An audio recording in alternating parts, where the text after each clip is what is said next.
Hello the internet, my name's Laura. Welcome back to my channel. Today I'm going to be doing something that's a little different than my normal fare because I got, for the first time ever, a request for a video. It was from a comment on when I did my Begonia collection video, and it was from Tammy Kirby, and she requested that I do a video on my Begonia propagation methods, and I said, sure, why not? We'll see what happens. So if you would like to see my Begonia propagation methods, stick around.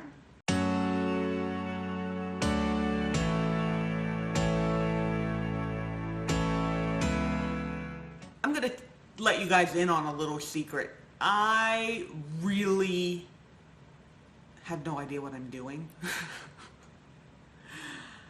I have a lot of plants, and I take care of them the best that I can, and for the most part, I have shied away from making videos that are, I guess people would say, informational type videos. I'm terrified of giving bad advice. I really don't want to make a video and be like I am somehow an expert on this, or somehow I know better than you, and this is how you should do it, and then have the information be wrong. So what I am going to do today is I'm going to share with you guys what I have done and what has worked for me, and give you enough information that you could try and recreate it yourself. And I'm going to be very clear that this is what has worked for me in my home, and because I seem to, for the most part, my begonias are just doing well. I just have a home where the cane begonias and the Rex begonias both do really well for the most part. I water them and they grow.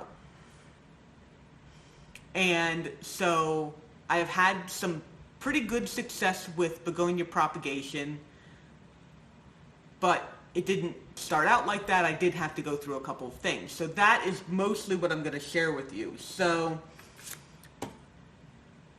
I know I've got notes. I don't normally have notes for my videos because I just kind of wing them, but today I have notes. So I first started trying to propagate begonias after I got my begonia breakdance. You guys know how much I love that plant. And I love that plant.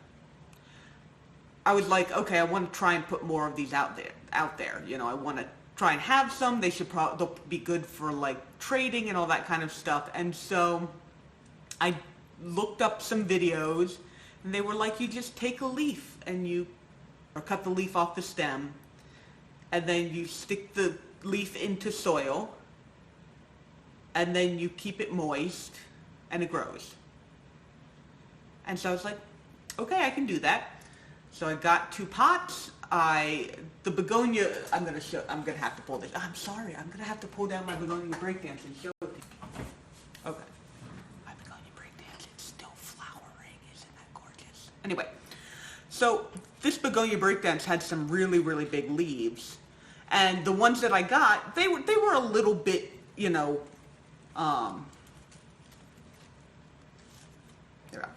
they were a little bit beat up when I got them. And so, like, you can see even on this one, it's kind of ripped. The tips of it have fallen off. And so what I did was I took one of the big older leaves, because they were kind of ratty already. I mean, not in bad shape, just not perfect and beautiful. So I took one of these huge leaves, and as I was cutting, because technically what you're supposed to do is you cut the stem out. So I cut all around here.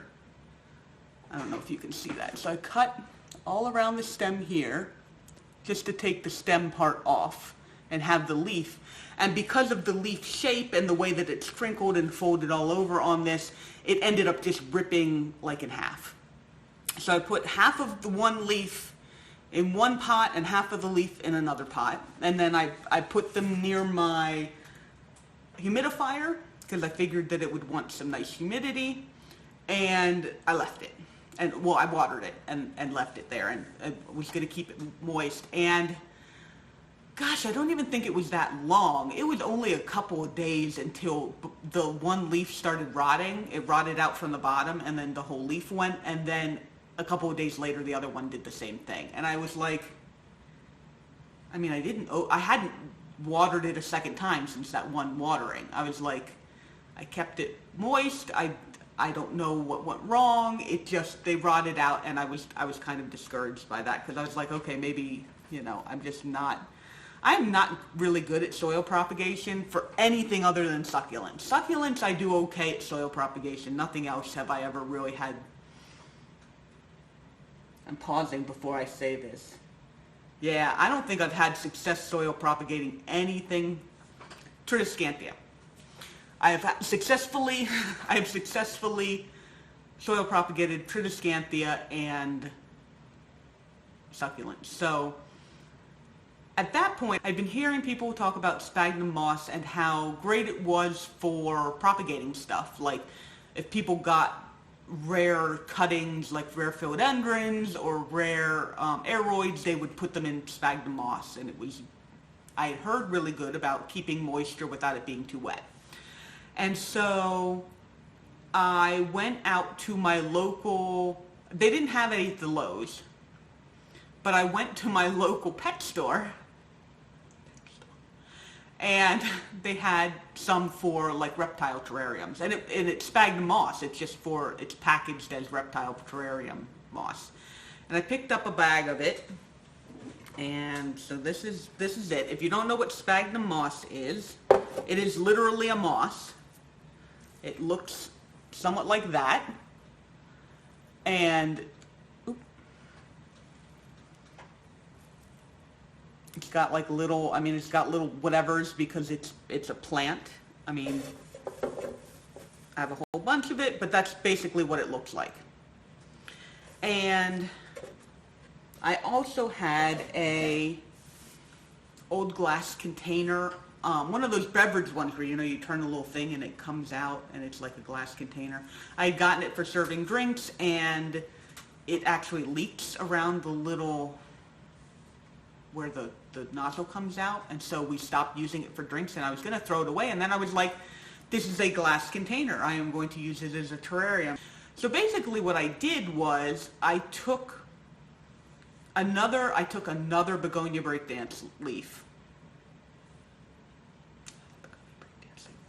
and I took a Begonia Etna, and I took a Begonia Peter Piper. I did those three. And I cut off the stem the same way that I showed you here, where you just cut off the veining part and leave the stem part, or leave the leaf part. And then I just stuck them into this basically terrarium with wet sphagnum moss on the bottom, and I put the lid on top of it, and I walked away from it. I also did take the stems. This is also important. I took the stems that were left over. They had like a tiny bit of leaf left on them from the cutting, and I put them in water in my window. And so that was early February when I did that. And it took a month before I started to see any real growth. The Begonia Etna, actually that's not true. The Begonia Etna started after about 3 weeks. And I'm going to, when I got about a month out, I took some pictures of the Begonia Etna. So this is what the Begonia Etna looked like after about a month. It actually has some leaves on it, and it's growing pretty well. And then I also took a picture of the Begonia Breakdance, which had, I had expected the leaves to start growing up from, the veins, because that's where it started on the Begonia Etna. But if you can kind of see, this picture's a little bit blurry, but those little green things just growing off the top of the leaf, those are some Begonia Breakdance leaves. It actually took almost another month before I actually started seeing leaves, like actual leaves on the Begonia breakdance. All the while the Begonia Etna was just growing and that was doing fine. The Peter Piper actually even took longer than the Begonia breakdance before that started to... But basically, I stuck it in this terrarium.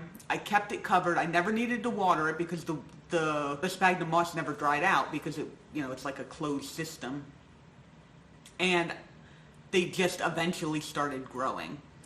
Then after a while, I want to say it was 2.5 months, I decided that the Begonia Etna had gotten rather large. And so I took this video where I pulled it out of the sphagnum moss, and you can see on here that it had a pretty nice root system on it. It was pretty crazy, and I took the sphagnum moss from away from the roots, and it came away pretty easily. Like, I didn't have to really pull. It was just kind of and they came away. And then I potted it in some soil, made it all wet, and I stuck it over here next to my humidifier.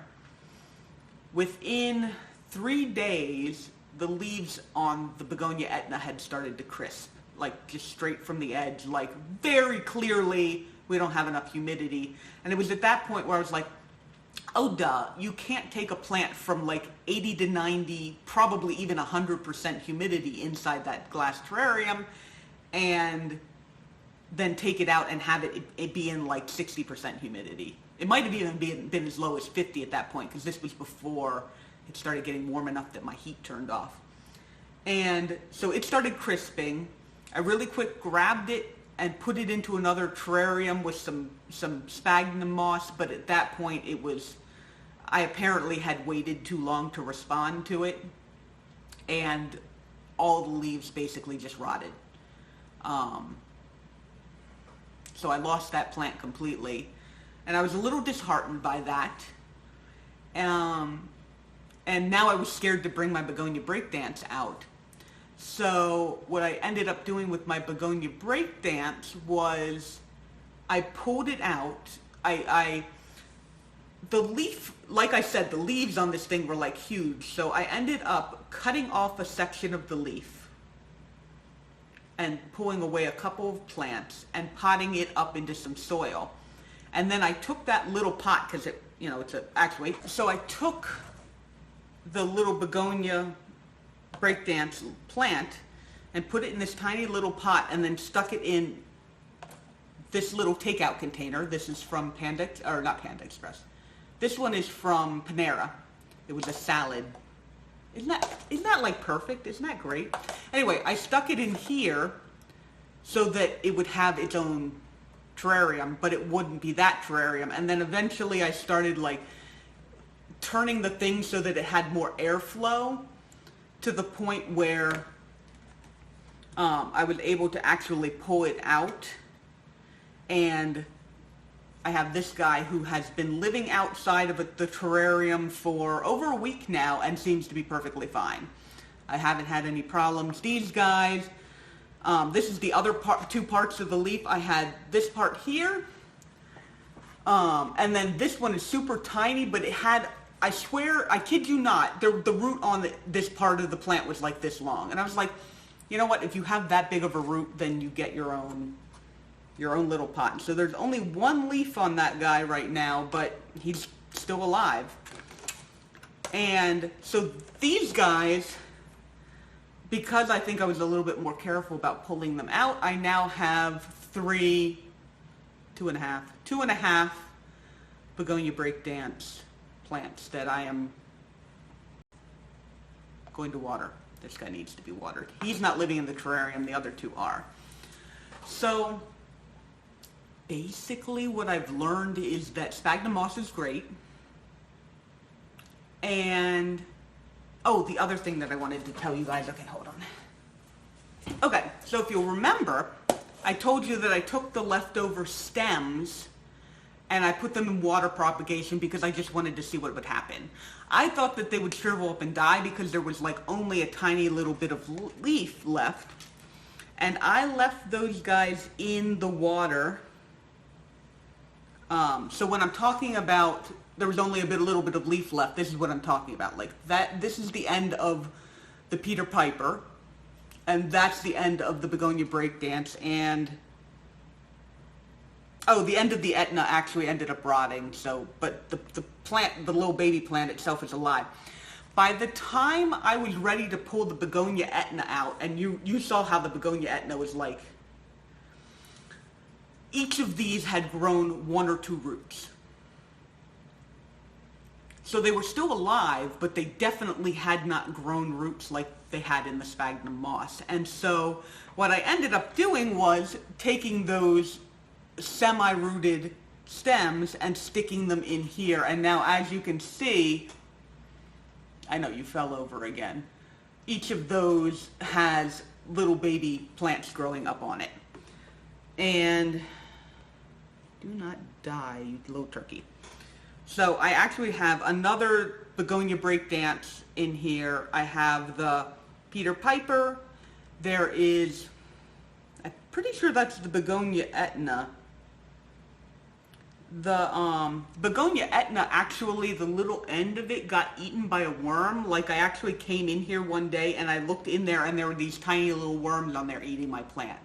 And I pulled them off and I squished them, but they had already, like, killed part of the plant. But most of it is doing okay. And then I went ahead and more recently I decided I was going to try and propagate a Begonia Red Kiss. And so the stem went in here and the leaf actually went back in the terrarium. So I'm going to now show you how the terrarium looks now after 3 months. Counting my fingers for the win. Okay, so let's go and do that. Okay, so this is what I was talking about. If you haven't seen this before, this is my drink jar.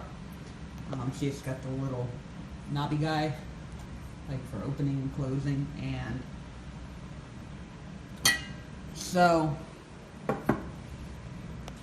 right now this is the original Peter Piper, and it's getting pretty big to the point now where I'm probably gonna have to take it out of there.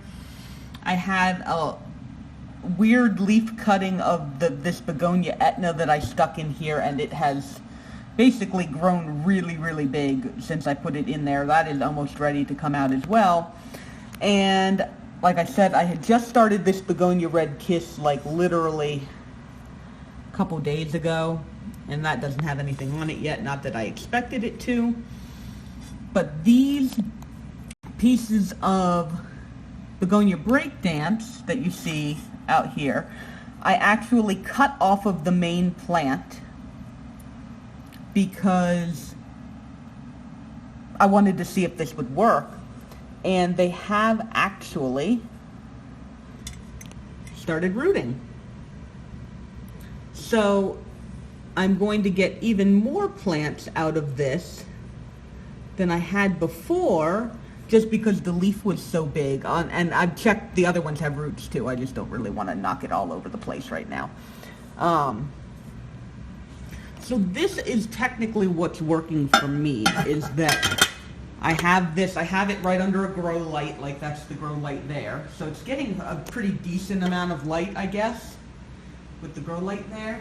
So if I was going to recommend anything, water propagation does work. It, for me, worked very, very slowly. The thing that works the best seems to be getting some sort of a container. This is the Panda Express container, which is like the little bowl that you can get, and it has the thing and then the little lid. It even has a tiny little hole in it, so it gets a little bit of airflow, but I don't even clamp it down. I just set it on top of there because I don't want it to be like all the humidity. I just want it to be some humidity. And you can either stick the stem. I think you'll get more growth points if you do leaves as opposed to stems, because the end of the stem will just get the one like plant, whereas on a leaf you'll get a plant, probably, like there is a chance to get a plant out of every vein along the leaf.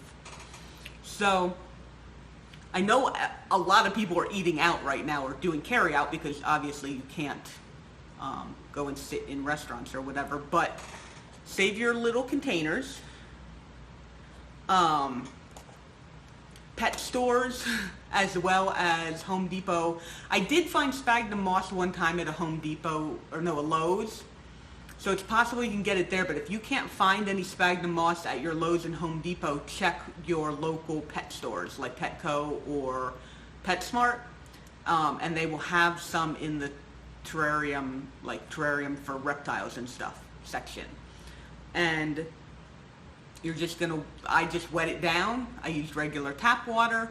I stuck it in here. I put my cuttings, and then I just waited. And like I said, most of even the fastest one took about a month before I was really seeing any kind of result.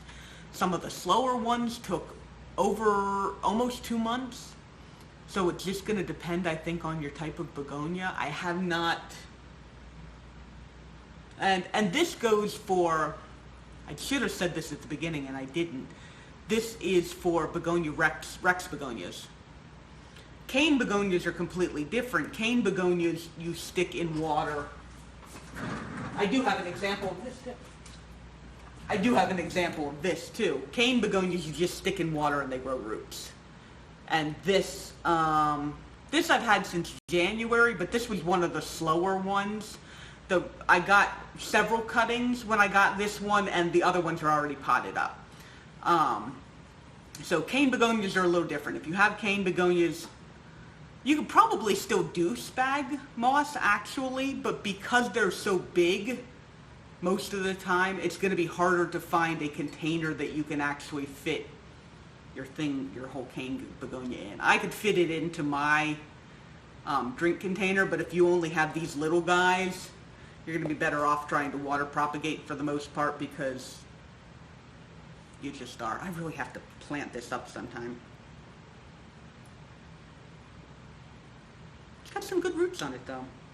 I'm not even at all worried about putting that into soil. Okay, so I hope that possibly helps you. I have done propagating of other plants in spag moss as well, and all of those have gone well. I don't do a ton of propagating.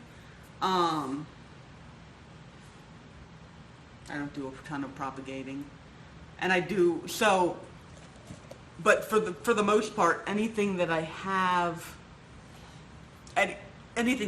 tried to propagate in spag moss has basically worked.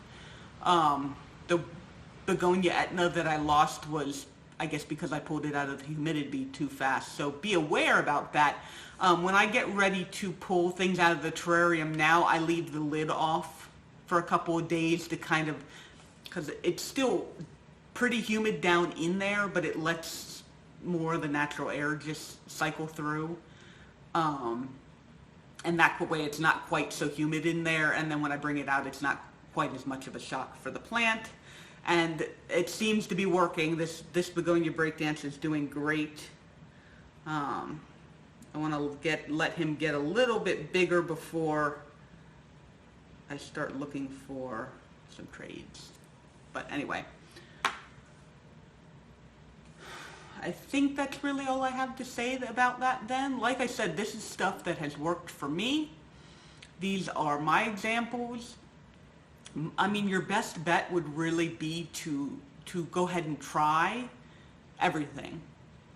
I know some people who have great success at doing soil propagation, and when you do soil propagation, the nice thing about that is that you don't have to have that transition into soil where the plant gets stressed out by being taken from something that's not soil and then being put into soil.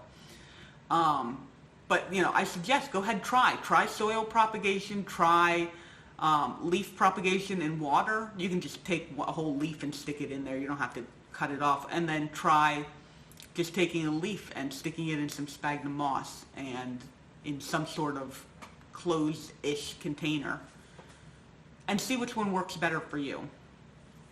I don't know what the answer is going to be. If I knew that, I would probably have a lot more money than I have, because I'd be some sort of psychic, and I'm not, unfortunately. So, but anyway, if anybody has any other questions about begonia propagation, you can shoot me a comment, and I will respond and help you out to the best of my knowledge.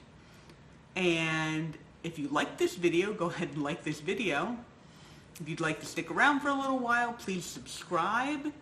And I'm really, really grateful that you guys are spending some of your time with me today. And I will see you in the next video. So, thank you. Bye-bye.